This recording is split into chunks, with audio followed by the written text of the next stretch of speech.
TV Folha recebe hoje em seus estúdios o ministro do Esporte, Orlando Silva, que tem como alguns de seus grandes desafios organizar a Copa de 2014 e a Olimpíada no Brasil.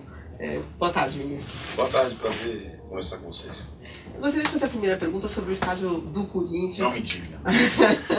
A Câmara dos Vereadores aqui de São Paulo acaba de aprovar um pacote de incentivos para a construção do estádio do Corinthians de 420 milhões de reais. E o BNDES também promete aí um financiamento de 400 milhões. O discurso anterior não era de que não haveria dinheiro público para a Copa? Qual a dificuldade que os governos têm de admitir que o dinheiro é público? O BNDES ele vai ofertar 400 milhões de reais para a construção e reforma de estádios nas 12 cidades sede da Copa do Mundo. Importa dizer que é empréstimo. Empréstimo é financiamento. Vai haver a devolução desse recurso. É uma operação de um banco que, aliás, receberá uma recompensa por isso. Ele cobra juro.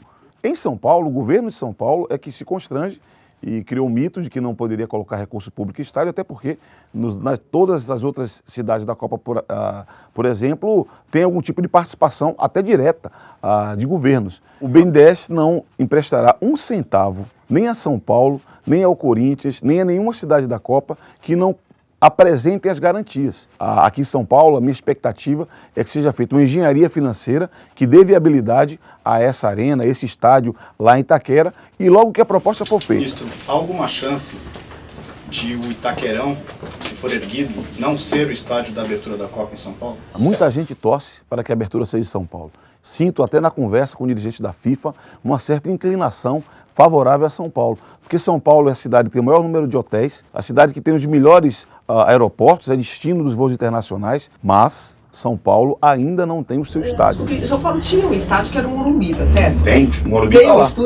Um estádio que é o Morumbi. E é uma coisa um pouco espantosa que um estádio que existe, que está ali, não tenha conseguido aprovação, e um estádio que não existe, que está no chão, que não existe simplesmente, tenha conseguido aprovação. O senhor não acha que os governos também se curvaram muito facilmente ao Ricardo Teixeira, presidente da CBF, que tem uma tendência política ali com os dirigentes do São Paulo, e aí isso criou todo esse tipo de dificuldade? Ele não está mandando muito, o Ricardo Teixeira? De maneira nenhuma.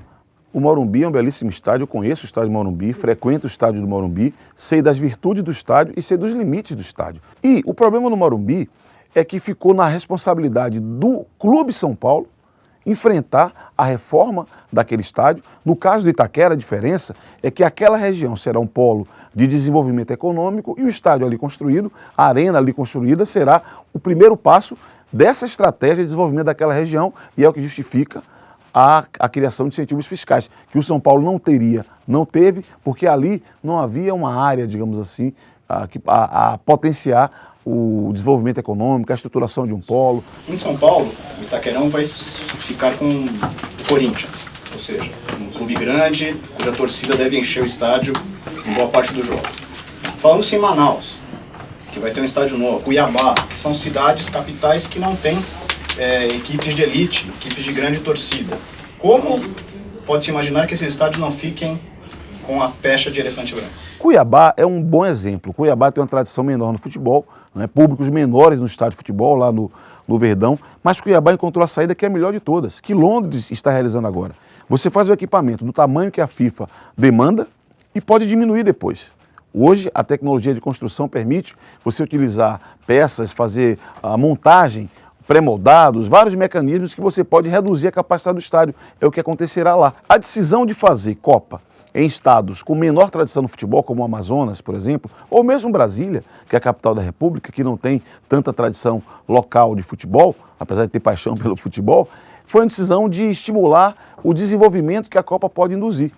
Se nós fazemos em 12 cidades, incluindo aquelas que têm menor tradição no futebol, nós vamos potenciar o desenvolvimento turístico. Imagine fazer a Copa no Brasil sem a Amazônia. E Brasília é a capital do país, tem um valor simbólico. Não houve Copa do Mundo sem a participação da capital do país. A Copa vai gerar pouco mais de 700 mil empregos diretos.